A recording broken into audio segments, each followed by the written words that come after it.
తాకట్లో ఉన్న మీ బంగారాన్ని విడిపించి ఆ రోజు ఆన్లైన్ రేటుకి కొంటాం. Sharma gold company. వైఎస్ భారతిపై అసభ్యకర వ్యాఖ్యలు చేసిన టీడీపీ కార్యకర్త చేబ్రోలు కిరణ్ పై అధిష్టానం తీవ్ర ఆగ్రహం వ్యక్తం చేసింది.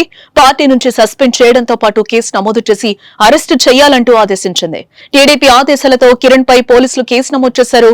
అధిష్టానం ఆగ్రహం తీవ్ర విమర్శల నేపథ్యంలో కిరణ్ తప్పుగా మాట్లాడానని క్షమించాలంటూ వీడియోను విడుదల చేశాడు.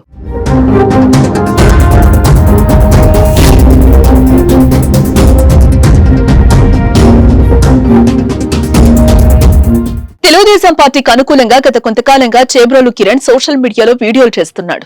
పలు ఇంటర్వ్యూల్లో పాల్గొంటున్నాడు. వైసీపీపై తీవ్ర విమర్శలు, వ్యక్తిగతంగా దూషణలు చేస్తూ పాపులర్ అయ్యాడు. వెటకారంగా ఆయన చేసే విమర్శలు తెగ వైరల్ అయ్యేవి. అయితే కొంతకాలంగా హద్దుమీరి మాట్లాడుతున్నాడు. ఇటీవల జగన్ పోలీసులను బట్టలూడు తీసి నిలబెడతానని చేసే వ్యాఖ్యలకు కౌంటర్ ఇస్తూ వైఎస్ భారతిపై అసభ్య పదజాలంతో రెచ్చిపోయాడు. వ్యక్తిగత స్థాయిలో విమర్శలు చేశాడు.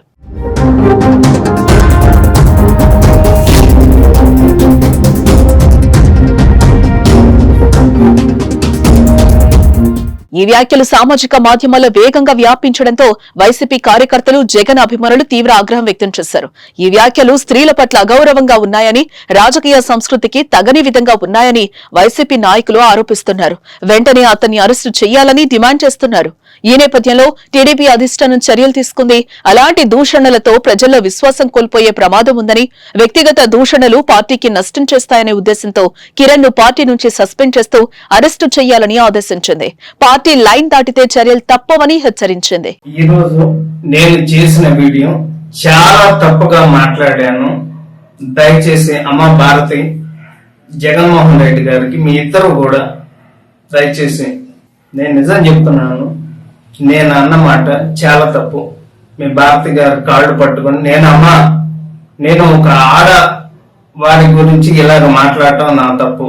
దయచేసి మీ కాళ్ళు పట్టుకుని నేనైతే క్షమించండి. నేనైతే క్షణికావేశంలో ఈ మాట అనాల్సి వచ్చింది. క్షమించి దయచేసి నేనైతే ఈ రోజు మాట్లాడిన మాటలకి ఒక ఆడవారిని ఇలాగ మాట్లాడిన తర్వాత నేనైతే మాత్రం దయచేసి క్షమించండి ప్లీజ్.